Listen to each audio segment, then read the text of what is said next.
disgrace himself by any means. It's his rookie Grand Prix. He wasn't a million miles off the pace. His first lap looked very shaky. I believe he was 1.7 seconds off.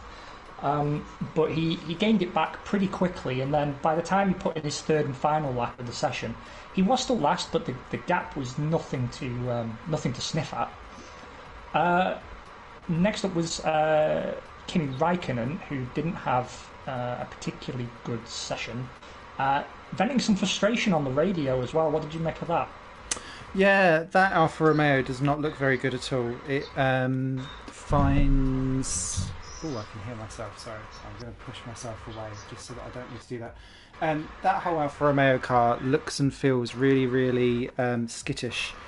And he was basically complaining about Alfa Romeo's rustiness in that the team itself was sending him out into traffic. The whole qualifying session didn't really kind of work to his advantage. And they kept on sending him and Giovinazzi out together as well for each run that I noticed. So when Giovinazzi went off on his final run, I'm sure that would have taken Kimi out with him.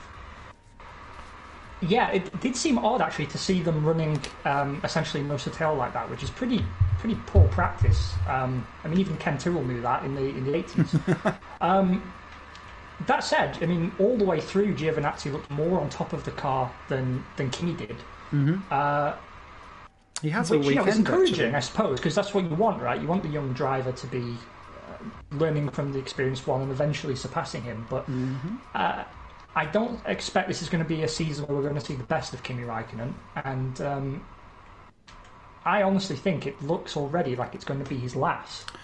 Well, he's already been saying, and it's like the media had already decided for him as well, that on his move through into the sessions beforehand, where they was doing the driver conference, it was all about when are you deciding what you're doing for next year. So it's like they've already decided, are you out now, mate? And he's already going, I decide later in the season. And also on the becoming F1... Arnold Schwarzenegger at the same time, apparently. Yeah, exactly. And not only that, I think he's probably also a bit soul destroyed because have you seen the new Alfa Romeo advert that he's part of? I have not. I did not know this was a thing. Oh, so he's in an Alfa Romeo that they've just launched, and he's like, he turns to the camera in the most monosyllabic way, and he's like, I drive in my way, my time, or something like that. But it's just, you can see his soul just leaking out of his eyeballs. He's not the guy to pick for advertising, is he, really? I mean, he's not a natural marketer. He's possibly the least charismatic F1 driver I've ever encountered. It's just the way that he speaks his mind, I think, lends him a lot of weight. But yeah, I mean, I remember him a few years ago in an advert for... Oh, God, what was it for? Do you remember? He got kidnapped in it. Oh. And it was like a mini action movie, and it was the most ridiculous advert I'd ever seen. But he shows there that he's not going to win any Oscars. Yeah, not my preferred But, F1 I mean, advert. You know, whether he comes on song later or not is kind of all academic. What we did see was that Giovinazzi seemed far happier in the car, even though that didn't really translate to a huge step up in terms of pace. But had he not fluffed his last lap, I do think he had the legs, it seemed, to knock Grosjean out in Q1, which to me would have been a restoration of the natural order of things, because that Haas only had backwards to go, and it's not like they've disappointed on that front, I don't think. No, that is very true. Anyone who is watching on YouTube has just spotted the obvious mistake. We're talking about Austria. I've loaded the Austrian Grand Prix setup. We're not racing at Austria. how I love working with you. It's the best. Downhill from here. I'm very confused about that Haas, especially as they've already said, due to time and money just constraints, we won't necessarily be doing anything or bringing anything new to the car this year. And if that's what they're starting with, having spoke to some Haas team members, they've said we've sorted the long run pace, so we're expecting it to be stronger this year against our quali pace. But when you're starting that far back with two drivers that like to smash into everything, I don't really rate their chances for the rest of 2020 already. No, me neither. Magnussen claimed Leclerc held him up on his lap, which I thought was a bit bold. A bit of a bold strategy, but I mean, to be fair, Grosjean certainly seemed more... No, you haven't. What did you do? I dropped it out of turn 4. For those watching only on Instagram, my esteemed colleague of 10 years plus here has just binned it in qualifying. So I am qualifying alone. Do you know, I was kind of hoping I would be the one to embarrass myself in this session because I've got the wrong setup. Because, you know, this is our first time doing Instagram Live. Mm-hmm. And so, you know, we're learning as we go.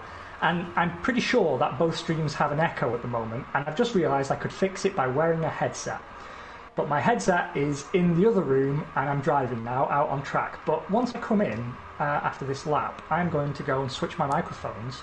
Break the whole stream, I'm sure. But maybe that improves the sound for everybody. And also hello to everyone who's joining on Twitch. Welcome. If anyone's leaving comments on Instagram, we will try and get to you. Your screen is very, very small. Yes. Thank you, Kevin. You can, Hi. again, just a reminder, you can ride on board with us in the game at youtube.com/highplayinggames if you want to see Simon watching me because he's crashed. Twitch.tv/definitely zero, all one word, if you want to ride with me, who hasn't yet crashed and embarrassed himself, but history would tell us it's not far away. I've just pulled into the pits. I'm going to let Simon take over talking for a minute. I'm going to go get a different headset, and maybe we can be professional for a moment. Wow. Simon, why don't you talk us through George Russell, his qualifying performance? I'll be right back. 5-place grid penalty for Albon with Grosjean as well. They've just smashed into each other, so all kicking off on this. The interesting one around the Williams is the encouragement of pace, I think, from last year versus this year. I've come across some stats actually around 2019's Austria qualifying pace versus 2020's, and Williams have gained 9/10 of a second. They aren't the biggest gainers. It's much Racing Point have gained the biggest amount there, but obviously matching up George Russell's last year against this year, the good thing around it is the car is much more drivable and he can put it where he wants, whereas last year it was skittish, which is what this year's Alfa Romeo seems to look like. So if he's got something that he can mould and wrestle around, I think it was really, really good that he was just a 10th away, or 100th I think it might have been, from being in Q2. And I think Latifi, once he gets some more mileage under it, will be much more better represented. I think he'll still always be about 3 to 4 tenths behind, but that's better than what Kubica was managing last year. I can't hear you now, Ben. I can see the mouth. I can't hear you. No worries. Gotta love some techie issues. Aha. How about now? I hear you now, sir. Oh, that's superb. That makes me happy. And just in time for me to not crash coming out of the pits. Look at that. It's almost like I know what I'm doing, except obviously I don't. Oh, amazing. For me, George Russell was definitely the height of the first qualifying session. He is a driver who's, up until recently, been very, very underrated. Partly because I think there was a desire to give Kubica the benefit of the doubt, a natural and understandable desire. And then there was, of course, the fact that he's in a car that was firmly planted at the back of the grid. So you never really felt he got a fair chance at oh, I've just messed with my differential. I hate this FD. That looked wonky to the best. Yeah, it's because I was trying to operate the you know how it goes. Mm-hmm. The stupid MFD system in this game. It's even harder on a wheel. Is it? Because you're trying to steer with the wheel, and then you're pressing all these buttons to try and navigate the menu, and it's really fucking stupid. And it's something you can't do through voice commands, so bonus points there, Codemasters. Anyway, as I was saying, the car was so poor that no matter how well he drove the car itself, it was so distant relative to all the others that you were just never going to give him the credit that his performance arguably deserved. But my diff settings are all wrong now. But what you did see this time is that the car is a lot closer to its contemporaries, which obviously we're very pleased to see. It looks very dashing in that new livery as well, which I'm a huge fan of. I don't like it. Oh, not you as well. I really like I liked the rocket red, white, and blue. I feel like it needs a third accent to that other blue because it's just it reminds me of the old Rothmans livery, but without a dash of colour, and that's why I think it looks a bit weird. Yeah, it does. It looks like it needs a dash of green so that it can be a menthol pack of cigarettes, rather than just a plain one that looks like it's been imported from Poland. I just think it looks very, very sharp. And I'm sure, as the year goes on, it'll probably gain a bit more character. But regardless, I'm just happy to see Williams put out a car that is at least capable of competing with the Haas's and, sadly, the Alfa Romeos, who I think we all expected to be higher up the field.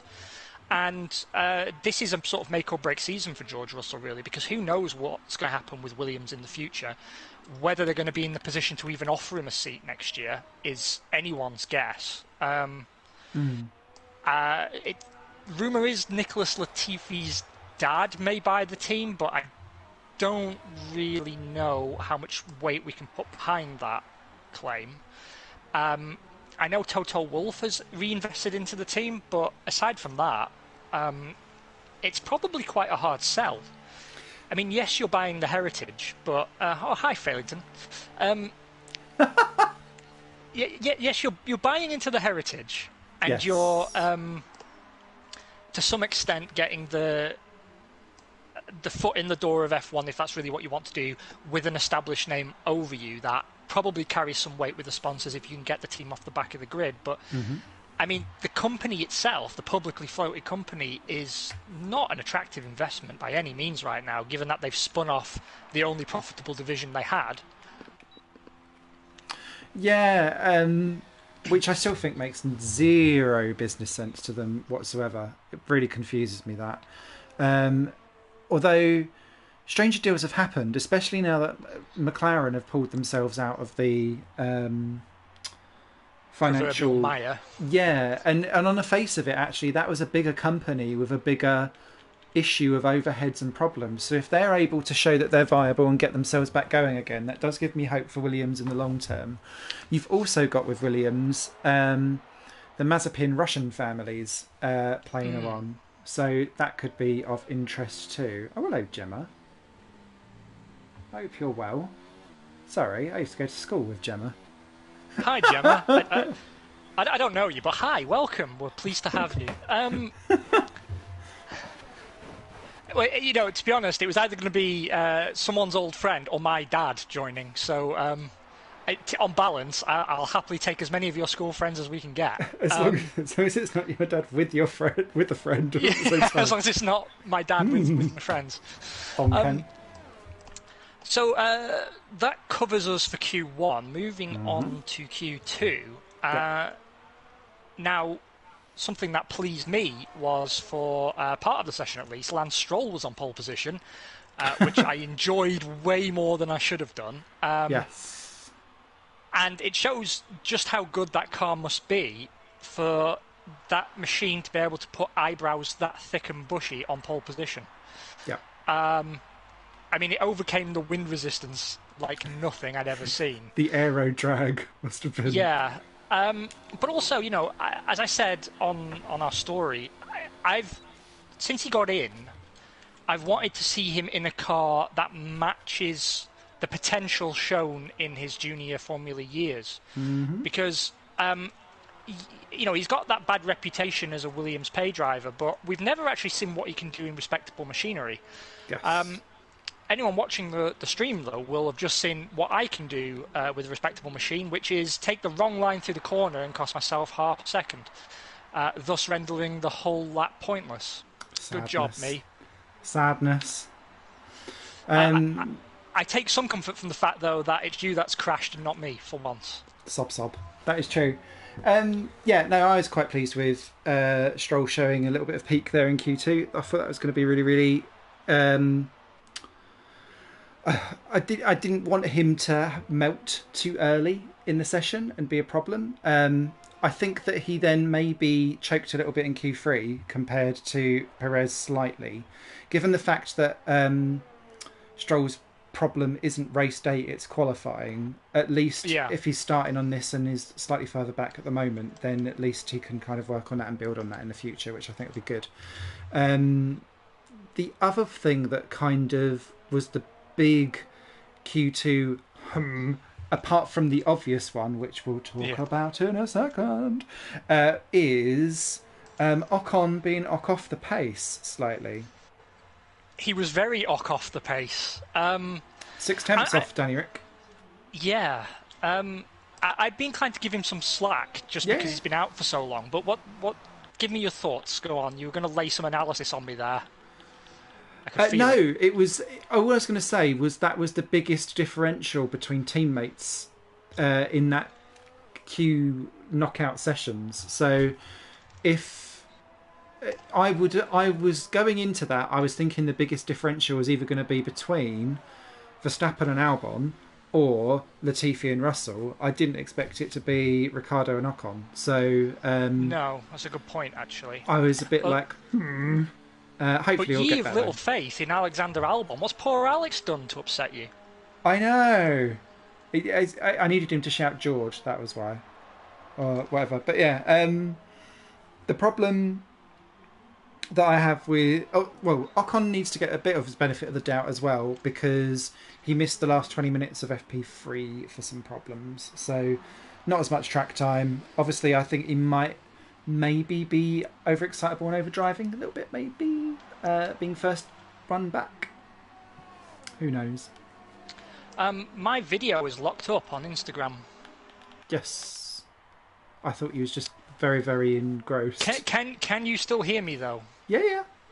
Oh well, I can hear you in here. I don't know if you can hear you. Say something exciting. Your video is live. You're okay. So you're moving. It's just me. Ben's gone. It's because I suspect it's very, very, very hot in here, and I think I'm probably overheating all my electronic goods. My PlayStation sounds like it's going to take off. It's sort of throttling up for liftoff. And I imagine plugging my phone that overheats anyway into the mains and into a gimbal hasn't done it any favours.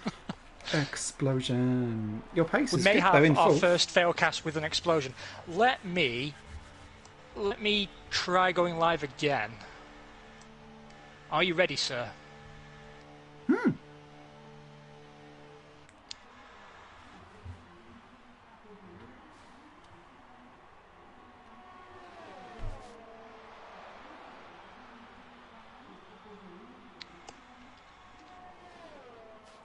Ooh, yellow flag, sector 2. Who's gone And off? we are back. You have to join the stream again, sir. I'm on my way.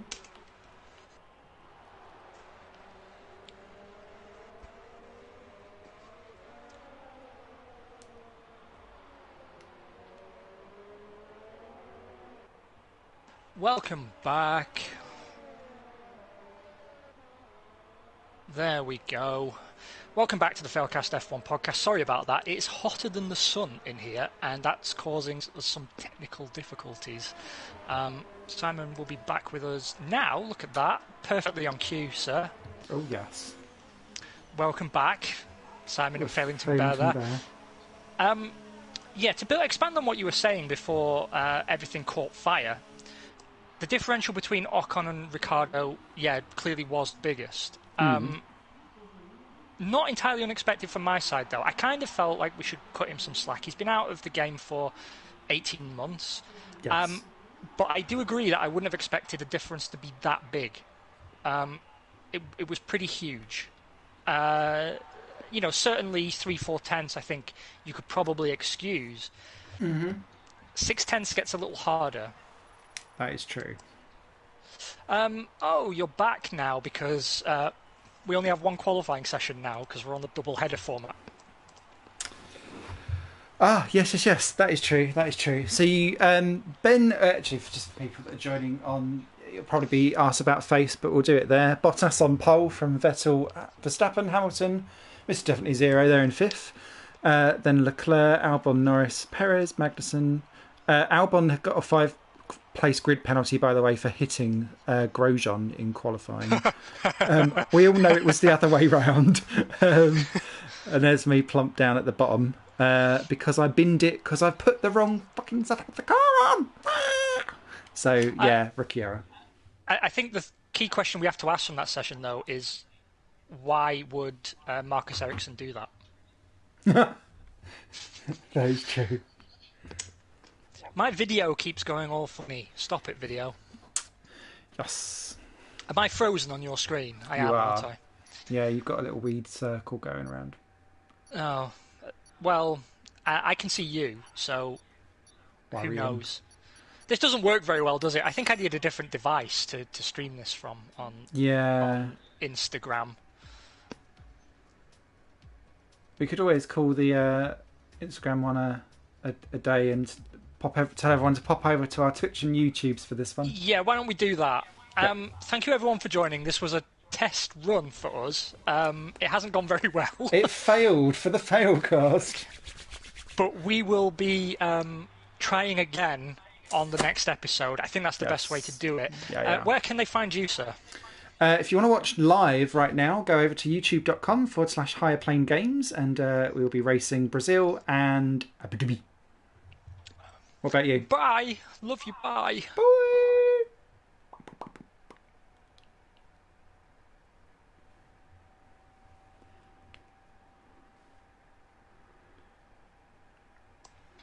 I'm just going to join the YouTube stream actually, just in case people were leaving comments at the time, because I didn't think about not having enough devices to dive onto stuff. So sorry if anyone was watching during any of that, but we're back now.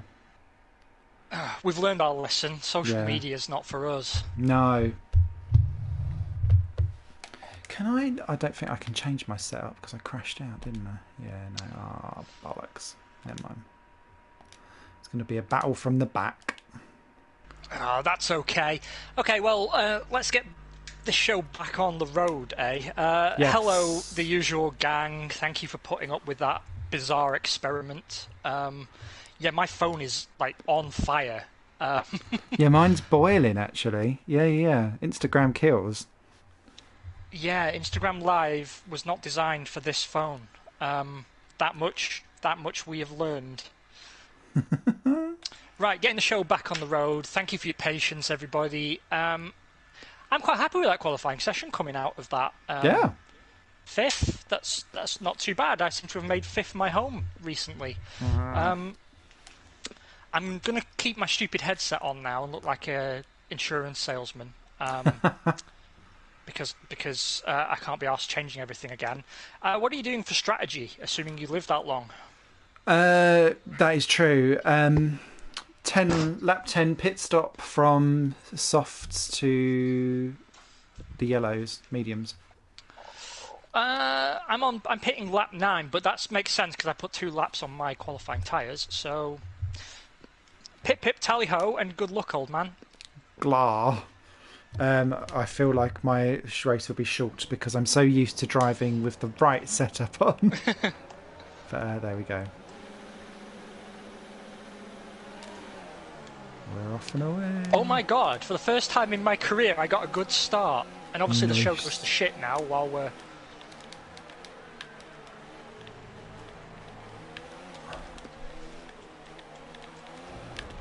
I've been taken out immediately.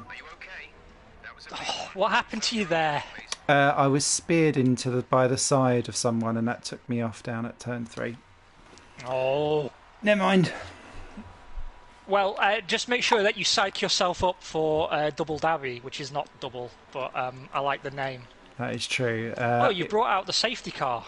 Oh, cool. At least I've done something right. I think it was Ricardo that took me out, because I leapfrogged 5 people and was perfectly fine. I was sat behind... Oh, do you know what? It might have been Grosjean. I was saying I was behind Hulkenberg, so I was up to 14th from last. It was a good start. Never mind. Where are you? Still 5th? Yeah, because I actually got a reasonable start for once. I almost got past Verstappen, but I was scared he was going to chuck my nose off, so I backed out. So, getting back down to the nub of the matter. Before we get on to Vettel, which I think is an important topic, what did you make of the AlphaTauris? Because to me, they looked a little bit skittish in practice. The Red Bulls did as well, to be honest. And I know it's important to find the limit in practice, but the AlphaTauris in particular looked a little bit prone to the old spinneroonie. And it made me nervous for how they would actually perform when the hammer was down and you were really pushing for every fraction of a tenth. But I don't think 11th and 12th, or was it 12th and 13th? I don't think that was too bad, really, for a machine that is essentially a year old. Yeah, I was quite intrigued with that, because I didn't really know where to... A bit like Alfa Romeo, although I kind of started to suspect that they'd go towards the back. I didn't really know where to place AlphaTauri at all. And to be fair, coming away from that, I'm still not 100% sure where they are, because Gasly in the practice sessions looked pretty mighty, actually, in some of it, and was buried in the top 10 quite happy. But when push came to shove, obviously both pushed back out again. The thing for me is that you're right, it does look a little bit skittish, that car, and a little bit on the nose. Nowhere near as bad as the Red Bull. I think the Red Bull could have some real grip issues, but on lighting up the tyres, on acceleration out of corners. I just hope that the AlphaTauri kind of gets some clean mileage in, so that we can really understand where they are in the pecking order. And I think it might be one of those cars that slips up and down the order depending on the race more than other people. But I don't have any basis for my judgment on that. I've just decided. No, but I to be completely honest with you, if I had to sort of pull a guess out of my arse, I would have done the same thing. It does seem that way. It looks very much to me like, given it's essentially last year's Red Bull, that we should expect to see it rise and fall the same way that car did over a season. The weird thing is, though, is that last year's Red Bull was very good at Austria. But then again, I think it's better in race pace than it is in quali, so maybe we still see AlphaTauri points at this Grand Prix. Certainly it would give me a bizarre, almost sexual thrill watching them get past Sebastian Vettel off the line, who is going to be our next victim. And by the way, I apologise, I've unilaterally decided that the first qualifying race is going to be talking about Austrian quali, and then the second qualifying race is about the other F1 news in the world. Yeah, why don't we dive on to Vettel, because Roffle lol, basically. Safety car in the slap. Nice. Yeah, I know it's the tightest of margins, but what was really clear from that is that the Ferrari was so on the top of its performance. And there was a radio message from Charles as he came into the pits and was like, "How was that?" And they was like, "You're P10." And he was like, "A joke," or whatever it was, a yoke. And that wasn't great. And he was the best one of the two. That's looking like a beautiful move if that pulls off. Well done. Thank you, given that Verstappen's taken half my wing with him. Bugger. The thing with me for Seb is he's looked slightly behind Leclerc most of the weekend. Leclerc has looked a little bit more ragged, but that car, it just seems slow on the straights, and it makes me think that it's because of all of the issues of the car from last year, where they had all of that extra power and the oil burning and all of that. Take that all away, fundamentally the car is still in the same kind of guise, but they now don't have their potentially illegal power boost, so no wonder it's now falling down the order, and they can't really pin it on anything because it's fundamentally just a good car, like last year's car was good. See, this is actually something I wanted to discuss as well in the second half of the episode. Oh, because no, it's fine. You've reminded me, because it's that plus the current controversy around the dash system, which we will get into in the second half of the episode. For the first time, I'm getting a bit conspiracy theory, and I'm not quite as trusting of the FIA. Not that you ever should trust such a slimy institution, but yeah, I'm going to drop back to the cars in front now because I lost some of my wing and it's making me slower in the corners. But I think I've got the pace in my second stint. Nice. And Jeff's just offered me a new strategy, but it's in the corners, so I can't see it. Oh, he wants me to stay out longer. Confirm changed. Just ignore me then, Jeff. Whatever. You see, actually, that's been happening to me a lot in this game. Not that it's relevant to the episode, but I've suddenly got very good on my tyres in this game, and I don't know if it's something to do with a new patch or something, but really, really good on my tyres all of a sudden. Yeah, no way I can fight him. Look at the speed difference. Wows. Naughty Charlie. It's alright, he had the DRS, but now I've got the DRS. Yeah. See, the thing is that I'm not sure, but I would have thought that you'd see a really, really strong Vettel, like mentally, because if, and it's a big if, he wants to stay in the sport, then he has to be marketing himself at every Grand Prix. Yeah. But also, if he wants to retire, this is, a chance to define his legacy. Mm-hmm. And, no one honestly thought the Ferrari would be in a position to challenge for the title because it looked awful in testing. And while testing is just testing, it still looked fucking awful. So no one with two brain cells to rub together really thought that was a car capable of mounting a legit challenge. I'm losing way too much time with this front wing damage because I'm going to get done by Verstappen now. Bottas into the lead. Oh no, he's not. Seb's got him back. And the fact we didn't see that, I don't know if that's more of a reflection on Vettel's mental state, or if it's that the car suits him less than it suits Leclerc. I mean, I honestly don't know how to read it. It was a very interesting qualifying session, but I don't feel I've really come out that much better informed. No, and part of that makes me very, very excited because of just how close everything is, and like we're micromanaging the fact that Leclerc got into Q3 and Seb didn't, and it was only like less than a tenth.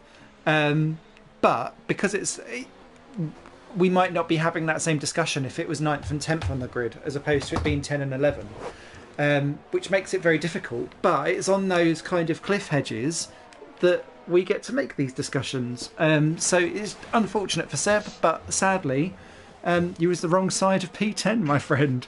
So we're going to ruin you. To be fair, it's going to be a very exciting season to discuss, I feel. Agree. It reminds me that it's super overpowered here. It is. I can see what it's going on all the way up and down the field, actually. Lots of drama. And I broke way too late because of my stupid broken wing. I mean, yeah, you're right. It was a very narrow margin that denied him his place. So, maybe we shouldn't pile on him too much. But, I mean, it reflects poorly on both him and the team, I think it's fair to say. Yes. It also makes me think about... So they're now changing direction, Ferrari, clearly putting stuff behind Leclerc. They've got signs coming in as well, all of that kind of stuff. There's something for me around who now has the rudder at Ferrari, and how can you start pulling it together with all of their resource and all of their might so that everyone starts pulling in the same direction? Because that was ideally what Seb was supposed to be doing as part of the spearheading of this whole team. It was so defeatist on his Thursday press conference where he was saying, we have failed, the team have failed, I have failed. Well, 3 wide for the lead into turn 1. Oh, they're still 3 wide. Oh, drama alarms. I tell you, you should watch this replay back because it's going to go 4 wide in a second. I could see them up ahead and I was watching them and it made me miss my braking point. Box this lap. It's good because they're slowing each other down so much that you're all catching back up again. I've just got to stop making silly mistakes. I'm doing a Vettel. It's because you're a big ass champion. I'm wondering though if everyone's coming in this lap. Some of these guys should be pitting this lap. Yes. I agree. Yeah, I mean, and the thing is as well that I'm just not sure. I'm just not sure I have any faith at all in Ferrari to be any better on race pace. Hamilton and Vettel. Agree. Because the car is fundamentally good everywhere. It's the speed, straight line speed that's down. That kind of means that, like, where can they gain on anything? Because they aren't. It's not like, oh, we don't have the overall speed, but our tyre wear is great. They're kind of just meh on everything in comparison to everyone else. So they don't really. I can't see where they can gain race pace versus quali pace. That Renault's been in the pits a very long time. That's because it was the fucking Renault that took me out. Ah. How am I last? What have I done? Did you swap the wing? Yeah, it was naffed. Cool. You'll be alright. But I didn't realise we were all running that close together. It was 13 seconds from first to last before the pit stops, I think. Well, at least it's an exciting race for you to be spectating. That's good fun. Now, moving into Q3, I really want to talk about McLaren. Because here's the thing. We all knew that Mercedes were probably going to come out on top, and we'll talk about the way those Mercedes finished shortly. But something that I think we can't be overlooking is the fact that everyone presumed Red Bull would be easily the second fastest team, and they're not. And the car, as you said, looks fast but very, very skittish. And I'm wondering if we could see a McLaren podium tomorrow. I would be unsurprised if they were there, and that fills me with a lot of joy, because I was a bit worried about McLaren coming into this. A, because of the whole Renault being dicks thing in the pre-season, like shakedown runs and not letting the cars kind of do what they needed to do. The other issue around that was more around with Racing Point looking strong and all of that. I'm thinking they're looking at another 5th in the championship rather than anything else. But they've just quietly got on with it, and it's the fact that they've just quietly gone, okay, we'll be there or thereabouts, and they've come out kicking without any fuss. It makes me feel like they've transitioned from we're punching down rather than punching up, if that makes sense. Yeah. They're thinking like a big team again. I mean, what bothers me, though, is what we talked about in the last episode, that really, they shouldn't. It's bad that Sainz is going. Agreed. Because they've taken a clearly winning formula and they're breaking it up. Mm-hmm. And I don't think that's good for anybody. Get out of my way, Nico Hulkenberg. I thought we were mates. I've always defended you. Now you're making me regret it.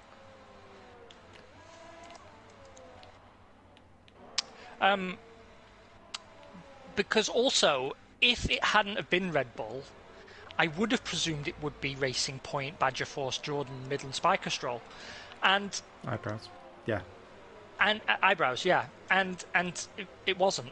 Now, to be fair, the car did look very, very good, but not quite as electric as maybe I'd allowed myself to be hyped up about. Because what I was secretly hoping for was a stealth Lance Stroll podium out of nowhere. I really was, and it didn't happen, obviously. But if I was to make like a shock prediction for tomorrow, it would be Lando Norris finishing P3, and it makes me unbelievably happy. You're a dick, Nico Hulkenberg. Did you see him move across on me there? Oh no, sorry, I was watching a swap for the lead. Did you do a swerve in? No, it wasn't like a sharp swerve. It's just I had DRS. I was faster than him, and he just constantly moved into the line in front of me. I mean, technically it's not illegal, but you shouldn't really do it when a car behind is so much faster, I don't think. Agree. But to be fair, it was very good defensive driving. Like, it shows the AI has come such a long way. Because rather than sticking to the racing line and having the best line on corner exit, he just made sure I had to brake early. I agree, actually. I will be interested. Sorry, go on. I was just going to say, if I was to throw a wild card podium, it would be Norris in the McLaren. So no, I completely back up your point there, and I'd love to see it. I wonder what happens with Sainz, though, because I still think Sainz is the faster one, and I don't know what happened to him in Q3, that he finished like so many places apart from his teammate. He'd have had the yellow flag on his only lap. Ah, yeah, that was it. Because of Bottas and his antics in the gravel. Yeah, shall we discuss that since we've only got 4 laps left? Yeah. Because already I have seen some people say that he's done the Nico Rosberg at Monaco. Like, he's scared Lewis is going to take his podium, so he's deliberately dropped it. But having watched the incident, no way at all. Do I think Lewis would have got pole though if it wouldn't have happened? Yes. Yes, I do. But big psychological win for Bottas to get the first podium of the year. Yep. And he always goes well here, doesn't he? If he can get the first win, that'd be big, I think. That'd be a big mark in his favour. The worrying thing is, though, is that we still don't know how long this season's going to be. So we don't know how valuable each race is. I mean, it could be 1/8 of the season, or it could be 1/12 of the season. We simply do not know. That is true. Which makes each one count, and that's Bottas. That always goes well around Austria. It is nice. It is one of his good stomping grounds. Obviously, got pole and all of that stuff. Beforehand, all great. What I do think, though, is that him having a first win here, Naughty Nico, because we've got the back-to-back races, Christ, Simon, having a win then means that you've got the psychological advantage when you come back next week for the rebranded race, because you come in with that confidence and not needing to think so much about how you go around winning because you've already done it. Everyone else is going to be over psychoanalyzing themselves, thinking, how do I get round and be better and find those extra temps. Obviously, because everyone's going to have the data, it's going to make things a lot more tricky and difficult to deal with, to kind of keep an advantage. But I think a win in the first of a double header is going to be worth so much more compared to a normal win when you're going to different races every day. So I finally got to take that corner correctly because I didn't have a Nico Hulkenberg in my way. God, that was a battle. I'm sweating now.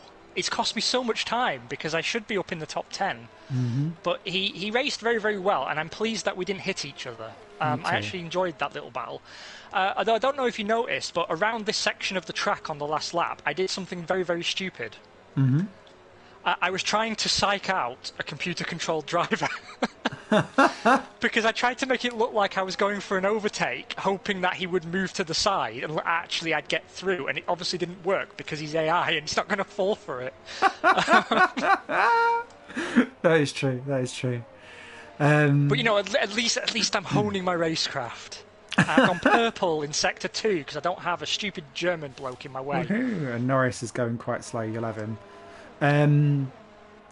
Which brings then to the question, does Bottas have the oats to do a Rosberg if push came to shove, or do you think he would always stay above board and try and keep things legit? It's a good question. I think if they're allowed to race each other, he's got the potential to surprise us, but I think the odds are probably against it. I mean, you know as well as anybody, I'm not going to win any awards from the Lewis Hamilton fan club for most devoted fan 2020. But I do believe he's the most complete driver on the track today. Yeah. And he may very well be the greatest driver of all time. And it pains me to say that when I'm thinking of, Schumacher and Senna, but genuinely, given he's probably got a few years left in him yet, he may very well go into retirement as the greatest driver in history. Mm-hmm. One thing I don't find it hard to say is that he's actually gone from a driver who felt very easy to get under his skin to one of the most mentally resilient competitors. He's been able to channel that angst that you used to see into sort of pulling half a tenth out of nowhere in qualifying. Yeah. And now he's found that, I don't think he's going to lose it. And I think that marks him out as one of the true greats. And I don't think Bottas can genuinely compete with that unless Norris. They're just too aggressive because we hit each other then, and he didn't back out. He turned in on me, lost his end plate, and then just carried on as if nothing happened. It feels a little cheap. Boo. Oh, there's a yellow flag. Stroll's retired. It's always funny when it's not me. The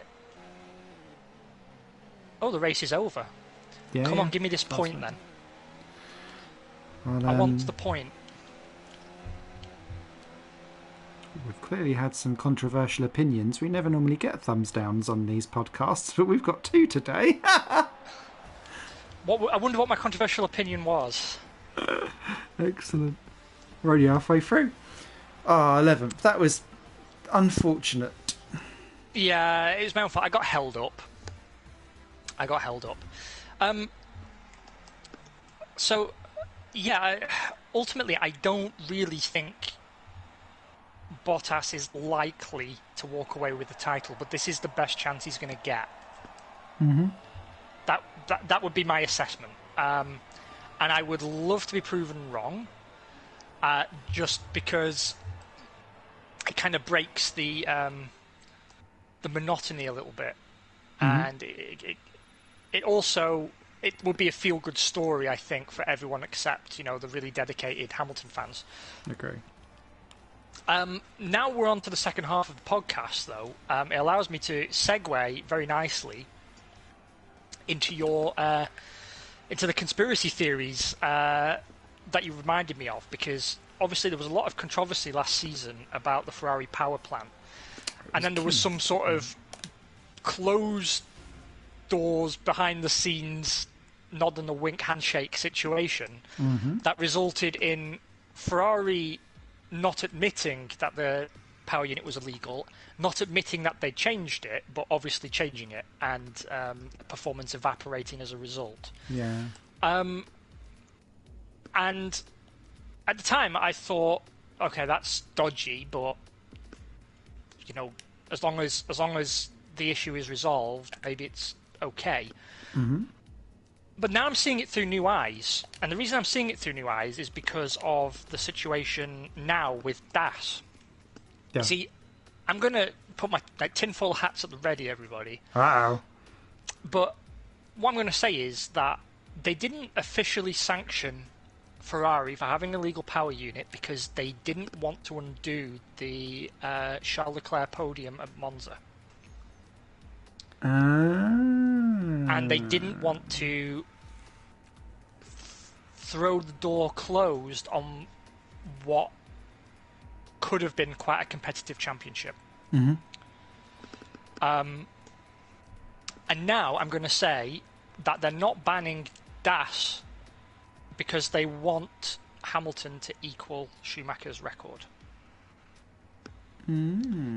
Because I'm sorry, I know everyone says to me the FIA consulted on the DAS project and they say it's fine, but read the rules. Read the rules. Like, the letter of the law of the rules, there's about 4 regulations that it clearly contravenes. Like, I don't even know why it's a discussion. It clearly contravenes the rules. And the FIA say, oh, well, it's legal this year, but it's not legal next year, which is essentially a concession that, yeah, it should be banned. Not least for cost control reasons, but, I mean, Regulation 10.2.3, you cannot change suspension geometry while the car is in motion. There's a special rule that exempts steering, but otherwise you're only allowed the natural vertical travel of the suspension. Changing the toe while the car is in motion is against that regulation. Not only that, but you can't change suspension geometry under Parc Fermé regulations. You set up the car, and then the car has to remain on the same setup through quali and race. Your mechanics, when you come into the pits, cannot change the toe and camber of your wheels. It's against the regulations. So why can you do it by moving your steering wheel?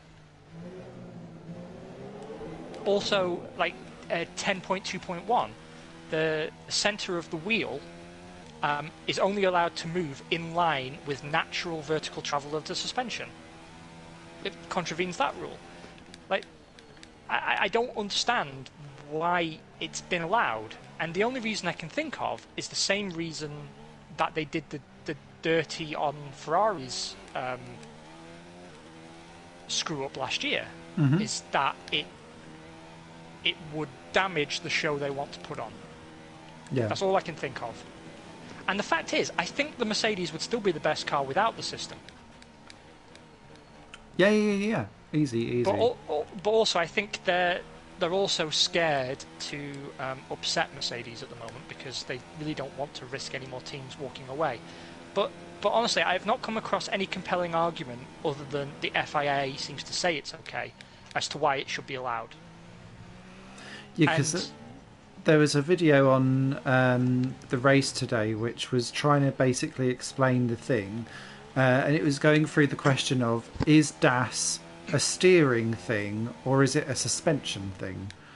Which comes back to what you was raising there, of those points of the different technical things where it's all contravening.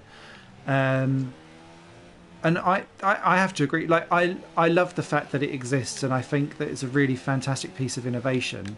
I don't think that it's within like the spirit of how the rules are, but yeah, I'm not impressed. Well, I mean, I was going to word it that way and say it's not within the spirit of the rules, but I mean that it's also not within the letter of the rules. Yes. It clearly contravenes regulations. Like it's not even up for debate, but they just seem to be ignoring that fact.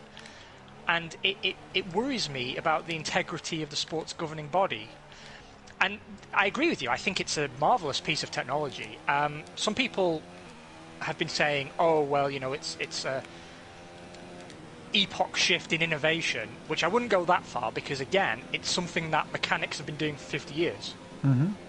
You're just doing it through other means. It's not like, it's not like they didn't know that the benefit of changing toe and camber can have. It's just that most teams thought we're not allowed to do it. Mm-hmm. So it's not like it's some visionary invention. It's just, it's like someone banning the corkscrew and then you inventing a mini crowbar. It's not genius. It's just means to an end. Yeah.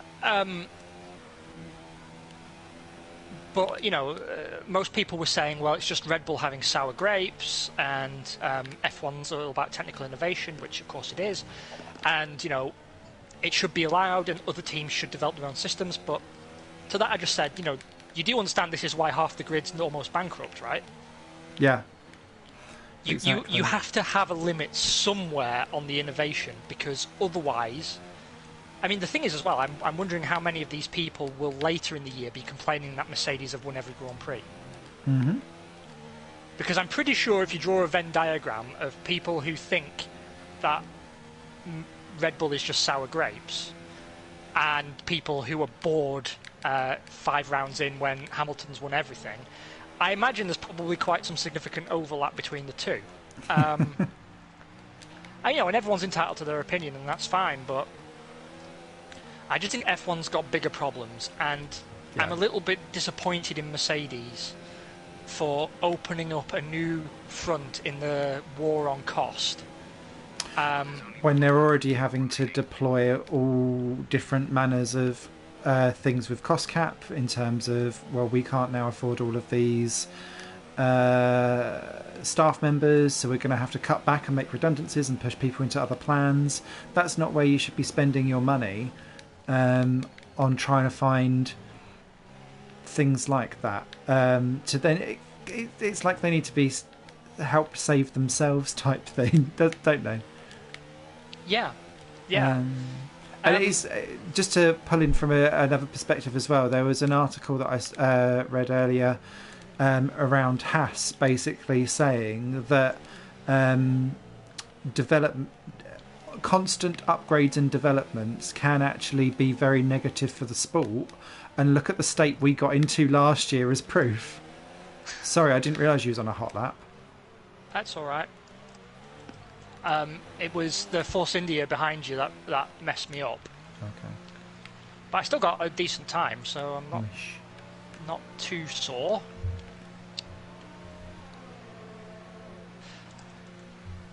Yeah, either way, though, I mean, it's all academic now, right? Because apparently it's been ruled legal, which means it seems like Red Bull are going to put their own version of the system on. And that tells me that they are serious about making a run for the championship, because I don't believe any of the teams bothering because it's banned next year. But it seems Red Bull may have some form of the system ready to go.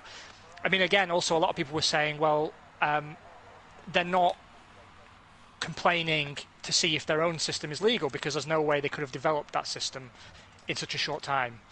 And, it's not as innovative as you think it is. I mean, these are very, very, very, very advanced engineering companies. It's not that hard to add an extra axis to the steering column and have that actuate the toe of the wheel. It's not like a super advanced piece of technology. It adds a bit more weight to the front of the car, I imagine, but you can offset that with ballast if you need to. Yeah. But honestly, as well, I don't even know how much benefit it actually accrues. The other rumour, of course, is that the reason it's been allowed is because they actually used it last year in some races, and it would call into question the championship result. Very true. Because I've seen footage of where people are trying to pull out different things to say, oh, look, they're pulling back on this and doing X, Y, and Z. Absolutely. And then it's the same with the Ferrari of the engines and all of that kind of stuff. How many stories are there of things where people are, that we just don't even know and we don't see of that go on under the bonnet or behind closed doors, where we don't really know that is 100% above board. It must be very interesting and difficult to kind of pull all of that together. Yeah, very worrying, very worrying. Moving on, because there is some other news kicking around. I came across a rumour. A rumour that seems to have been proven false, but you never know. The rumour is that not only has Alonso agreed a deal in principle with Renault, but that Renault want to get him into the car this year and kick Ricciardo out on his bum. And normally I wouldn't believe such a thing, but having seen how petty Cyril Abiteboul has been with McLaren and how bitter he's been about Ricciardo choosing to leave the team, calling into question his loyalty, which if there's a sport more mercenary than Formula One, I've never been made aware of it. I could actually believe it. I don't think it will happen, but I could believe that it's something that he wants to happen. I could foresee it happening as well, especially given their previous form for when Sainz came in and they kicked out Palmer to get Sainz in early for the following season. So they've got form. PK with Grosjean as well. What I'm wondering is, though, given that Ricciardo seems to be, at this point anyway, so much faster than Ocon, would they still do it, or is that too much of a case of cutting off your nose to spite your face? I wonder what kind of severance package they would have to pay to get him out as well. And in a world where we are suffering in a economic disaster zone because of pandemics are us, is that something that they could even entertain? And are Liberty going to grease the wheels and grease the palms to get Alonso in and move everyone about early? And is that also playing into a chain reaction that gets Ricciardo into McLaren, Sainz into Ferrari, and Vettel out because he doesn't want to be there? Yeah, I mean, it's all up in the air, isn't it? I'm still not totally acclimatised to the fact that Vettel may actually be going. It still feels like he knows something we don't. And that he's going to pop up at another team somewhere. But yeah, I mean, to be honest, the whole driver carousel thing I don't think has stopped moving by any stretch of the imagination, because I don't think the lineups we see next year are by any means going to be indicative of what we see in the years after. There's already talk that Hamilton will replace Sainz after 1 year at Ferrari if Mercedes don't meet his new pay demands. And that too is something I could believe. Yeah. I honestly could believe that. I don't believe Sainz has anything beyond a one-season deal with Ferrari. That may end up being to his benefit if Ferrari continue to be the way they are. Agree. But Hamilton is now demanding, the press call it, I don't know if it is a genuine demand, more money to stay at Mercedes, moving from, I believe, $36 million to $40 million. Bearing in mind he's already the highest paid guy in Formula One, and I believe the 13th richest sportsman in the world. If you were gonna make someone the highest paid driver in Formula One, then it's a no-brainer that it be him. But I'm a little bit disappointed that he's throwing around demands at a time like this when lots of people in Formula One are going to be losing their jobs. Agree. And when he's about to do the least work he's ever done to win a world championship. Agree. And I think there's different ways and means of going about doing this, and I think he could be very savvy in what he does. And the issue with this is that he's also in a bit of a multi-layered hot pot of political, cultural, legacy-based decisions that he's making. And if it is literally talking about, I want a 10% raise for my massive salary for X, Y, and Z, there's other ways how he could try and funnel that money into other things that I think could do an awful lot more good than him having 4 million that he can then try and chuck around elsewhere. He could meet it with Mercedes and say, do you know what, you can increase my pay to 40 million, but you can put that 4 million into the new foundation that I've set up, and look at all of the good that I could do with that, instead of taking that money and then deciding where to put it elsewhere. Now he's putting his money in where his mouth is already by setting up £1 million to do X, Y, and Z. But there's something for me around him. It was an interview with Martin Brundle that he'd done that Sky Sports were playing, where he's talking about, I want how I talk about race and socio-economic backgrounds and all of that kind of stuff to start to become part of my legacy. You don't start that by asking for £4 million of a pay rise. You ask about how you can use that money or that difference of money as to where can I start funneling that as a company, and look at the mutual benefit that we get. Hamilton as a status and being someone that can command a following and push awareness out, but also look at Mercedes as a brand who get all of this win from a diversity perspective, and all like that can't do anything but good for your brand if you was going to have to spend the money anyway. So I think there's smarter ways to go about it at a time when everyone is desperate to be offended and counselling things, and it just, I'm worried that it might be portrayed in awkward lights. The thing that concerns me to some extent, because I think his foundation is an excellent idea, and I'm going to pick my words very carefully here. There's always been a rule about mixing sport and politics, even positive politics, because once you set the precedent that it's okay to put a political message on a driver's helmet, Ferrucci, then you're saying that you have to allow every political message. Now, fortunately for Hamilton, you could charitably say Black Lives Matter is not really a political message.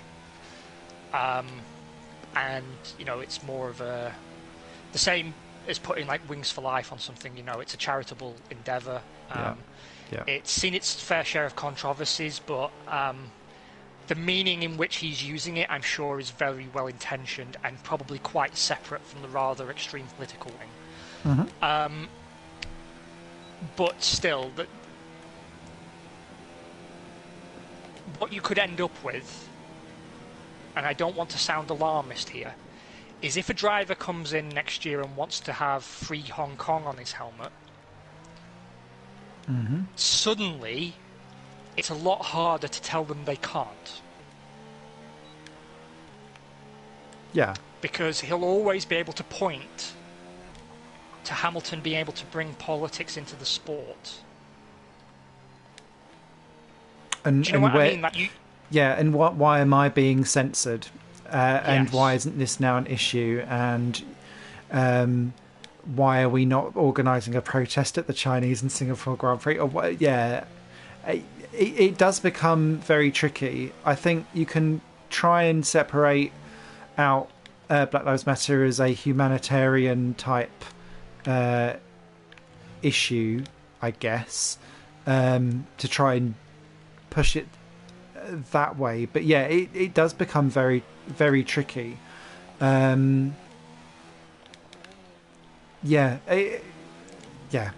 I mean, and also, you know, the Premier League is feeling the effect of this right now, right? Because, you know, like most people, they take the statement Black Lives Matter as a fucking no-brainer, right?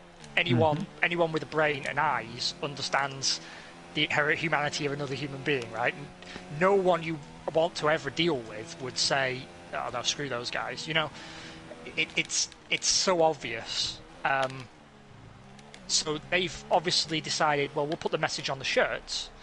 But now they're having to walk it back because there is a wing within the movement that's fairly anti-Semitic, unfortunately. Mm-hmm. And I would hate to see Formula One get embroiled in the same problems. Yeah, which is why I'm very pleased that they've gone around launching their own campaigns. Yes. So the We Race as One, I think, is an ingenious little slogan. I'm really pleased with that. I'm also glad that it sweeps up different agendas under one banner that they can then control the voice of, because then it doesn't mean that, and it's the problem with council culture and the way how social media tries to throw its sway and influence around, is that one bad apple then ruins an entire cavalcade of good. So if they can then control the fact that We Race as One, that you've then got F1 in schools, which is a fantastic initiative. To me, those two things go hand in hand, because if we're looking at Black Lives Matter plus diversity for females, if we're going to throw LGBTQ plus into the mix, might as well. You've also then got dealing with the socio-economic bracket of people who are in the poorest of society being able to get the same opportunities. They all click together to form a mosaic of support that give people the best shot. And Toto Wolff said this really, really well for me, in that Formula One is a meritocracy. It should be the best that get into Formula One, and we shouldn't be changing that in any way, shape or form. But they can do much more to enable the opportunities to be there across the board for all. So that's why I think that all of these things emerge together really well to create a starting framework to allow more people to rise up on the top. And I think we need to be very patient's probably the wrong word, but this isn't something that's going to be like, cool, we've now got Lawrence Barretto walking alongside Will Buxton. That's race solved. Do you know what I mean? Yeah. This is taking time about changing, and it's going to be a generation before we see it, because you're going to have to start down at the grassroots. And that's why, from a political perspective, these things don't get resolved, because politics only stay in for a few years and then they're out. So you don't get that generational shift. Whereas with Formula One and the FIA and everything else pulled together, if you put that framework in, it then means that you can give it time to blossom and develop, and we'll see small shoots immediately, but we should be looking at how is this looking in 10, 15 years time. And it's sad and unfortunate, but we can't change time. It is going to take that long to see the fruits of it. There's not going to be an overnight solution. That much is for sure. And the problem is, it's always hard to counsel patience to people who feel hard done by. But unfortunately, it's just sort of the nature of things. First things first, though, a golf clap to you, sir, for pole position. Hey, it's all right, I can still. That's one of our biggest gaps this year in qualifying. Wow. But I struggle at this track, I'll be honest. I'm inconsistent. No, you took the words right out of my mouth, because that's exactly what I was going to say. I feel a lot more comfortable with the We Race as One initiative, because it's a genius masterstroke, because it acknowledges where there's problems. Mm-hmm. It makes effort to address all the problems in one initiative rather than dividing everyone by group identity. Mm-hmm. And it's something that almost all fans will be able to immediately get behind, because there's nothing exclusionary in its messaging. No. There's nothing that says it's for this special interest group. Mm-hmm. It's simply for everybody, right? Yeah. And that's the way you get everyone on the page, isn't it? I feel quite fortunate to be an F1 fan over other sports, because while, every sport has its bad apples and everything, I think we've got off rather lightly compared to particularly the world of football or rugby. Rugby, up until, I think things definitely seem to improve towards the end of the 90s, but prior to that, homophobia was the order of the day. It wasn't until quite a few players came out as gay that it started to soften. And then football's always had trouble with, all the big prejudices. But F1... And they hate themselves as a teams against each other in football as well, whereas I don't see, like, I don't know, someone from Racing Point trying to stab a fan from Alfa Romeo because they're wearing that shirt. Do you know what I mean? Glass him, he was a Haas fan. Yeah. No, the only exception to that is in Germany, where, particularly in Berlin, they don't like you wearing anything Red Bull branded. Oh, okay. Because Red Bull bought a team in the football second division and went on to win everything, and they don't like corporate interests in the game, so Red Bull is super unpopular, as I found out at a hockey game while wearing my Toro Rosso shirt. But regardless, no, I think it's really, really positive, and you and I, as fans of the sport, have often said we don't really care who's driving or who's an engineer. No. We just want to see the best people there. Yeah. And I mean, some people always take that to mean you're happy with the way things are, but my honest belief is that if you help open doors in the sense of expanding the talent pool from which to draw upon. So that's what this foundation's there to do. It's there to give people a chance, not to guarantee them a place, but to give them a chance.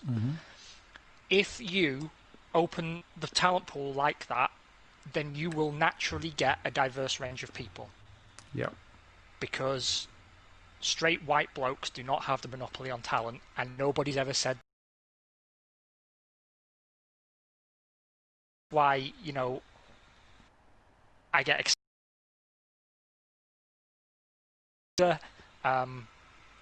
I think,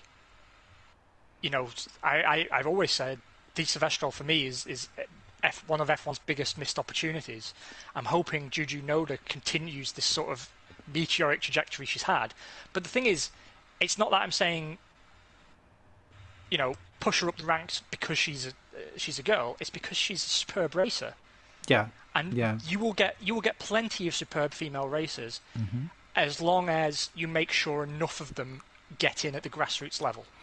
Yeah, and she's been fortunate because Hideki Noda, her dad, obviously has got Motor Connection tyres, which has exposed her to the opportunity to get in. Obviously, she's had to have the talent to push her all the way there, but it's that she's had the framework to enable her to showcase and grow the talent, and then she can get up on talent alone. So it's just making sure that we can replicate that kind of initial gateway and opening the doors, as you say, to push it out further. And let's open the doors to this final race. Oh, another season down, my friend. Another season down. We've got to the end of this one, though. Well, we've got to the end of 3 of the last 4. So we've got better in that regard. Our record isn't too terrible. Vettel drove into me and only screwed himself. Wow. And then I screwed up my line into that corner while laughing at him. But, I have to say, totally worth it. So, expanding on some of our previous discussion, let's talk about predictions for this season, but also how we expect to see next season pan out, given that what we know already is that the car people finish the season with this year is likely to be the car they start next season with. And I'm mentioning that now because what surprises me is how many teams have committed to not developing their car this season. Because I would have thought that for once, upgrades to this car will pay for themselves twice over. It will, but they have different times on when they can homologulate. I can never say that word. Homogenate. Yeah. When they can Marmite their car so that things kind of stay set for 2021. So it might be that some of the stuff actually you can kind of stick and have like that part for a 2021 version. So they might just go, do you know what? Don't bother this year and do one big chunky one for next year. It's interesting. But surely this year's car is a test bed for next year. I mean, that's why I presume Renault brought 3 updates to the first race of the season. Ferrari have gone another way in that they're building an entirely new car because this one's so crap. But even Racing Point, I think, had an update for this Grand Prix. But Williams, for obvious reasons, are not updating their car. They did bring new updates to Austria, though. Did they? A couple of things. Oh. Well, that's good news then. Maybe that's why they were able to compete with the Haas's. And the Alphas, actually. But isn't it Haas have said they won't be updating the car? Yep. Do you take that as a sign that they're just not going to race next season?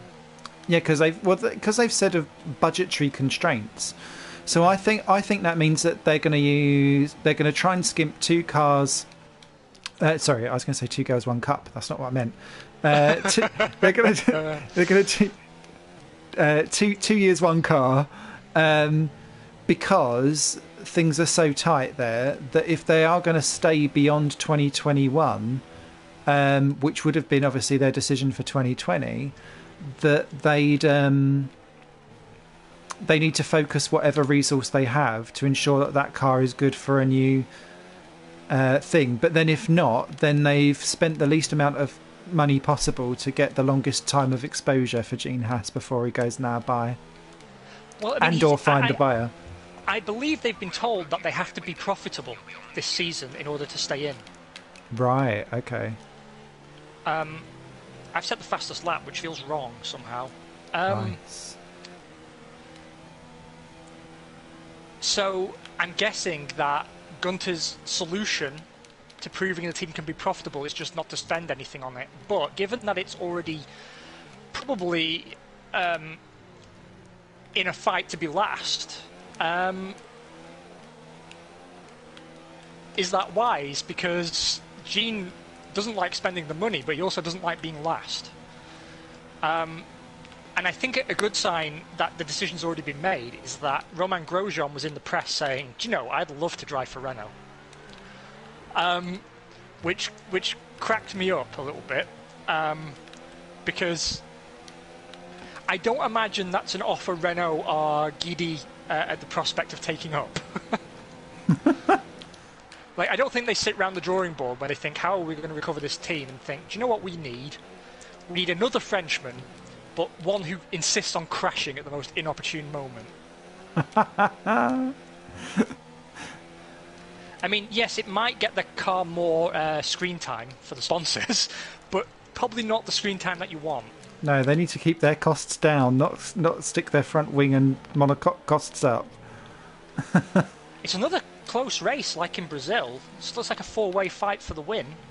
I am not fast. They are mullering me down the straight, so I'm having to kind of durs it to get back again.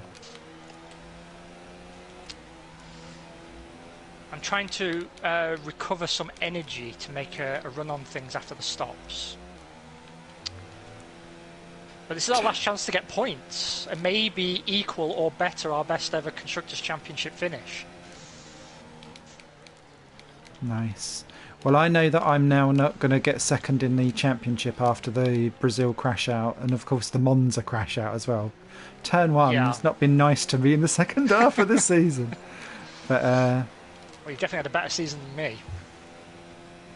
Oh, yeah. I've got the Durs.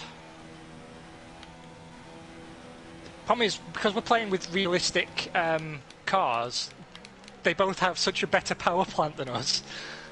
And actually, I think these games are a bit harsh on Honda, because even the new game has Honda as clearly the worst engine, and I don't think it is anymore. No, that is a good shout, actually. Because I've watched a couple of the popular F1 streamers that have been trying to set up double overtake. Oh, juice. Oh, I'm going to have to change my pants after that. Yeah, sorry, carry on. The people who are competent. Yeah. They are like putting out all of their like pre My Team videos, and I was surprised to see that Honda were the cheap and cheerful like bottom of the range of the lot, whereas I'd have probably argued it's now Renault. Maybe it gets changed in a later patch.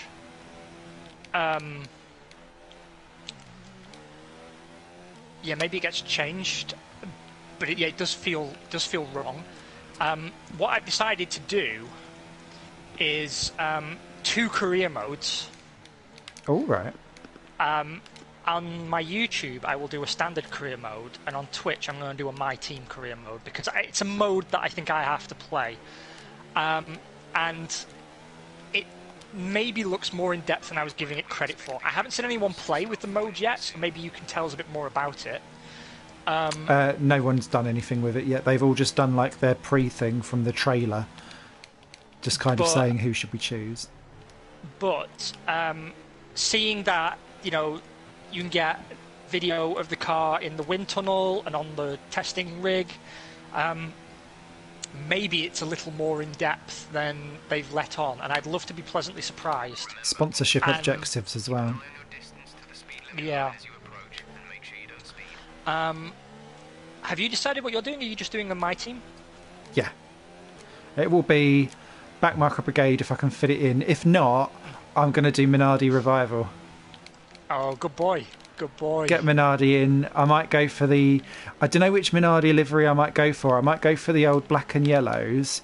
Or I might go for the old mid-90s ones where they were green, black and white. I'm not sure. Well, the good thing is you can change it between seasons, I believe. Oh, we can have like an all kind of weird... They were trying to double stop us, those bastards. Well, not on my watch, soldier. Did you see how I dived out of the pit lane in desperation? I heard you go quiet, and then I thought, oh no, no. Like, all that would do was make sure I have no chance of winning the Grand Prix. Thanks, Jeff. You're a dick. Do you know, Jeff's been against me since the last version of the game, and I don't know what I've done to upset him. Do you remember in the last version of the game, where it'd be like heavy rain, and he'd always ping me and go, I think we should change to slicks. Yes. I was expecting, like, between races for him to be like, I've made you a cup of tea. Don't mind the froth.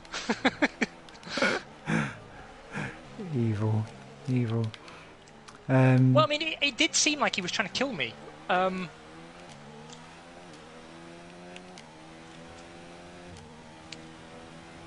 Get away from me, you Ferrari nonce. I might have run into trouble because I've got the Williamses and a Alfa Romeo right up ahead, and I'm gonna not. Oh, someone's got rid of all the. Oh, you brake bastard! boards. Leclerc just nudged me all the way round. Ah. Oh, VSC. Oh, that son of a bitch. You'll be able to watch that back, but. Oh, now I'm going to get a penalty for driving too fast. Oh, that's really screwed up my chance to win this race. You fucker. I'm going to get done over as well because they're all going to pit under VSC, surely. Do you know, it looked like you and I were on for a race for the win towards the end. Yeah, I think yes. Oh, no, it's ending.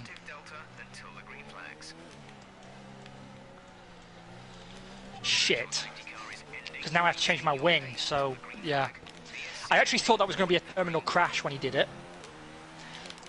Codemasters, if anyone ever sees this, and I know you won't, please fix that. They shouldn't be doing that. And it's happened, what, 4 or 5 times this year? Mm-hmm. Because George Russell tried to kill you in Hungary. China. Yeah, Hockenheim, wasn't it? Yeah. And now I'm held in the pits while everybody else drives through. Thanks a lot, game.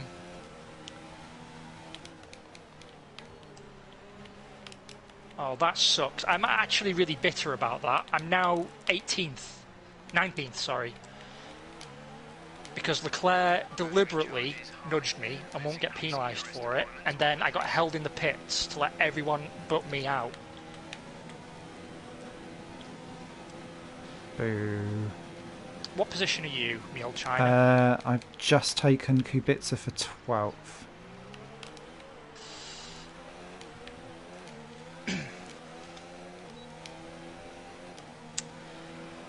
I'm not sure I can recover this.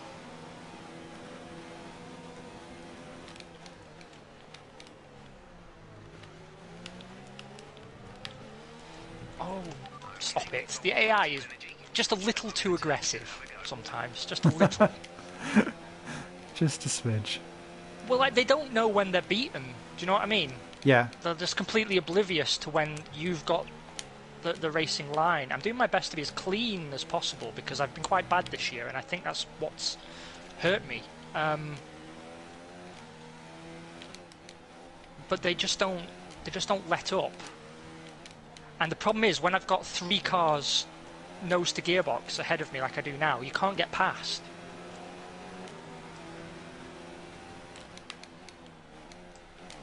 That is true. Oh, Vettel's still not pitted and he's out on softs. Going long. Fucking hell, Raikkonen. He's taken my wing again. Oh no. Oh dear.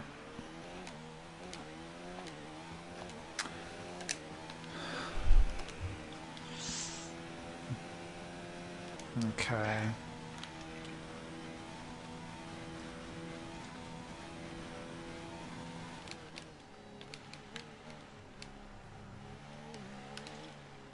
Well, at least the racing's close in the last race of the season, but I'm not happy about where I am. Not to worry. We are still on for our best team result in the Failcast history.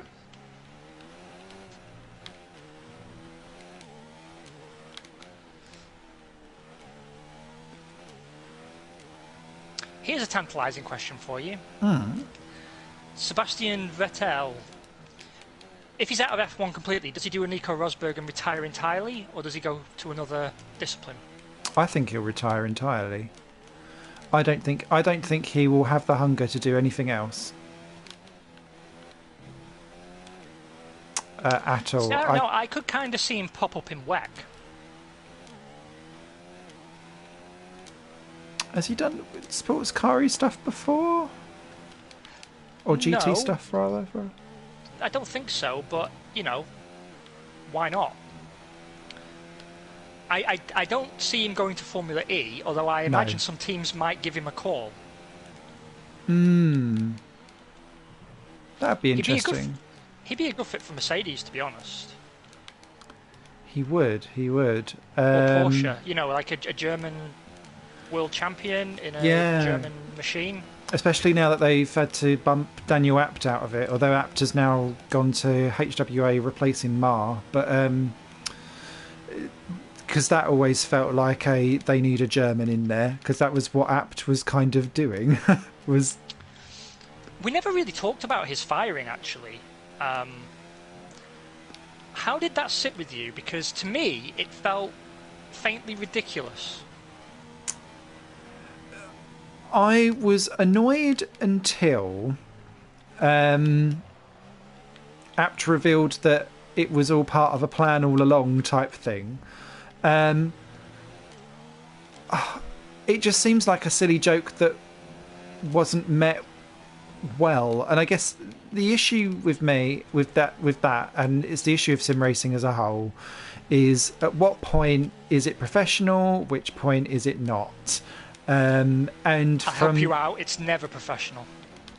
They can't even manage to drive with damage on. It's never professional. But please continue. And you've answered the question, because I was going to say, for me, that was not professional in any way, shape, or form. Every time I saw that anything from that stream, and like their thumbnails, there's just like cars on top of each other, and I'm like, I'm not even going to tune in to watch that because I won't be seeing good racing, will I? So I felt that it was an overreaction, and it was a very convenient time or reason to get rid of Daniel Abt, who maybe had been seen as being underperforming at the time. So they could use that as the scapegoat to get him out the door. I just feel silly all round. What about you? Well, yeah, I mean, it just seemed like a very flimsy reason to get him out with a car that it seemed like he was rooted into because his family name's on the car, so I presume his family put some money into it or something. Yeah, it's owned by his dad.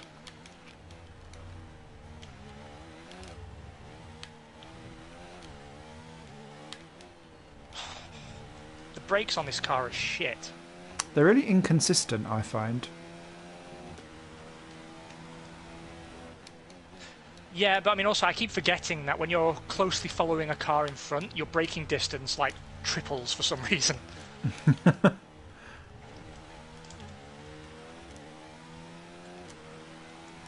See, the AI is doing it again. I got past Grosjean and he's just alongside me, steering into me the entire time. It's like, back out.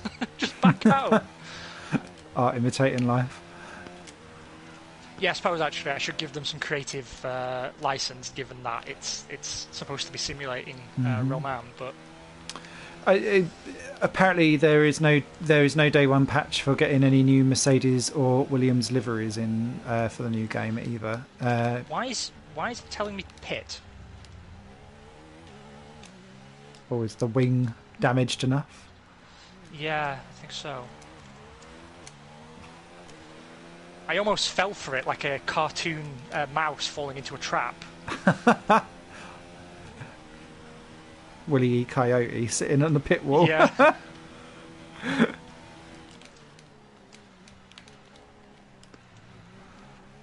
But I can see points up ahead, so I'm not pitting 3 laps from the end. Nice. When I can just about keep the car on the circuit. God, I'm so hot. It's freaking boiling in here. I know, baby. Oh. And it keeps threatening to rain, but it never actually does, and I'm getting very annoyed about it. Oh, it's been like that here for a while as well. And I was hoping actually for rain in Austria because it was throwing it down yesterday, wasn't it? Yeah, I was watching some of the F3 practice, and that was juicy because it had just finished a heavy rain just before everything. Oh, okay. It's just telling me that my DRS is broken, but it doesn't really matter. And it was beautiful to see 30 cars out there on track in F3 in the absolute chucking it down wet track conditions, and it looked gorgeous. It was a nice like, we're back. I tell you what as well, if it did rain, that'd make me even more confident of seeing a McLaren on the podium. Yeah. Because I just don't trust that Red Bull not to spin at the slightest provocation. Yeah, because they kind of have got away with that Red Bull. They were saying in testing that it's all around it was tyre temperatures at the wrong point of the day, and at the beginning and the end of the day it's lower grip, so lower tyre temperatures, so that's why we were spinning around. I don't think they can hide behind that now. And what was really interesting is that Max's spin has broken one of their only 2 of the front wings that they had of the new design, so they took it off of Alex Albon's car and gave it to Max. Of course they did. So that shows you exactly where that lies down, which again means that if Alex is 3-4 tenths off, maybe half a tenth of that, if not a bit more, is down to the fact that they've not got the same front wing. So, yeah. What I'm interested to see is if Verstappen does his... There's 2 tracks where I don't trust Verstappen on the start. One is Spa, because every year he breaks the rules on track limits and cuts the corner. he cuts turn 1 every time. What, goes out really, really wide and then just like flies back on again? No, he goes right down the inside, but there's a white line that marks the track limit on the inside of that corner, and he cuts diagonally across it every year. And he should get a penalty because you're not allowed to have all 4 wheels outside the white line, and he does. He has to because of the trajectory that he puts the car on. But also, I don't trust him at the start of the Austrian Grand Prix.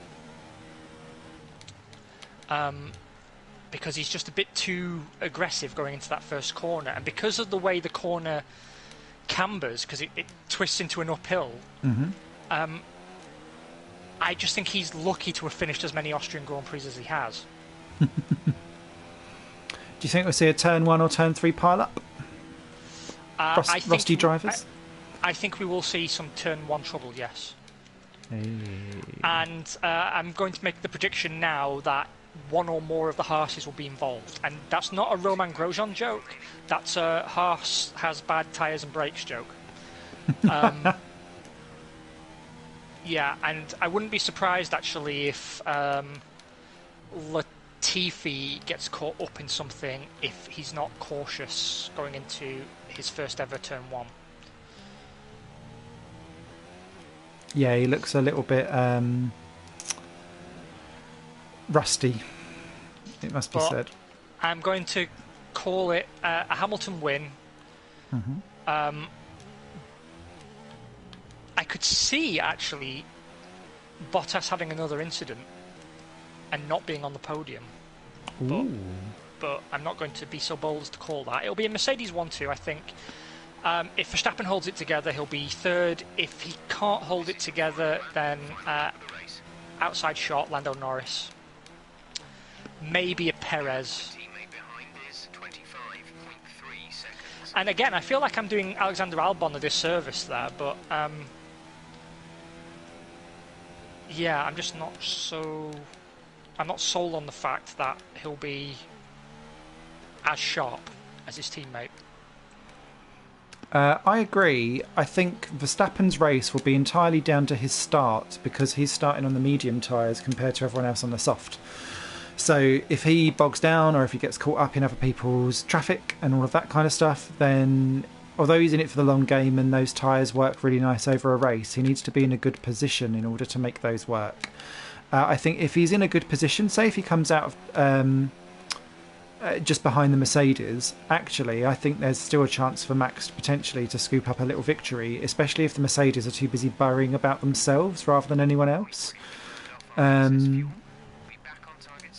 So that could be interesting. I'm going to be contrary because otherwise it's boring when we agree. So I'm going to go Bottas, Verstappen, Norris. Oh, you have gone controversial. And I'm going to say that there's going to be an incident and Hamilton will be out. That is a very, very bold prediction. And Verstappen will pick up the pieces. Something to me about version 3.0 of Bottas makes me scream. I'm getting my elbows. Yeah, I'm getting my elbows out, and it will force an issue, and then that will kind of set the "you're not allowed to do that again, Bottas." Back down you go, and then it will be Hamilton from there on in. I kind of like your prediction better than mine. I'm just after some spicy juice. That's all I want. Yeah, I think that's what we all want, right? Just a little bit of unpredictability. Yeah, that's not to do with a pandemic. I dropped to 16th because of the penalty. Ah. That was bullcrap. I could have been fighting you for the win, and it shows how close everyone was that I ended up 16th.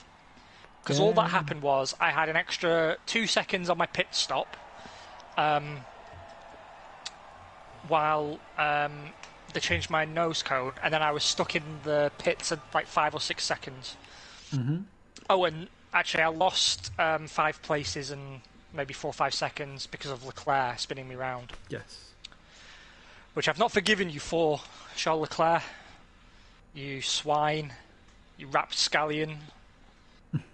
You vagabond. I'm short of the level 50 AI trophy. I won't get the platinum on the stream. That's because I crashed out on the first race. Bugger. Never mind. I'll have to do a couple of multiplayer games after this and get the platinum. Never mind. Well done on your win, sir. Very well done. Thank you very much, kind sir. And yes, well done on another season behind us. Yeah. Will it give us a chance to see the final standings, I wonder? It will. We'll have to dive into the league just to see it afterwards. It should also potentially give us something like achievement-y wise to say that we've done that we've got a league results trophy. are confirmed automatically 72 hours after the final event, or can be confirmed manually at any time by league admin. Let me confirm them now. Okay. So, yeah, Hamilton is our driver's champion. You have ranked 3rd place. Woo! I have dropped to 9th, which is way worse than the previous 2-3 seasons, but I had a very crash-happy season this year, which I have to work on. But I did beat Alexander Albon. You did indeed. And Kimi Räikkönen, although we were joint on the points. In the constructors, though, we've equalled our best ever finish, because we finished 3rd with Haas. And we were very much in a no man's land. 334 points. We beat Red Bull Racing fairly convincingly, but we were behind Ferrari. Still, it was quite close between Ferrari and Mercedes come the end of the season. Yeah. I didn't realise that was going on. And let me confirm the results of that Grand Prix. There we go. Well, thank you to each and every one of you who have joined at any point during the season, or who are watching on replay, or who joined for our failed Instagram experiment. We appreciate each and every one of you. It's very sad to hear we got our first dislikes on your stream. So if you didn't like what you saw today, please do let us know why, and we will try to be less crap in the future. It might have been the sound issues early on, to be honest, because they were there quite quickly. Not to worry. But we have both ordered the F1 2020 game, haven't we? We have. Yours is coming on Tuesday, isn't it? It is, and I will be streaming on that day. I've taken the day off work. Oh, you jammy. I'm going to be streaming most of the day. But I can't vouch for the quality of said stream. But I will be doing so. I mean, to be honest, though, the first hour or two, it'll just be me learning not to crash, because in every version of these games, you have to get used to the new driving model, and you find you spin in places you never spun before. And I'll be testing out some of the classic cars as well, because Benetton and Jordan. But yeah, I'll be doing mostly a My Team stream, I think, just because I enjoy being in shit cars. I'm in my element there. When are you doing your stream? Because now I want to see your Minardi playthrough. Yeah. I got myself a league medal and a trophy. I will be doing mine on Friday because I've not bought the Extreme Edition, the Schumacher one. I've got the normal one, and it's being delivered by post, so it might arrive Thursday, depending, because I've ordered it from thegamecollection.com, and they are normally fantastic at sending stuff out early. But if not, it will be a stream all the way on Friday.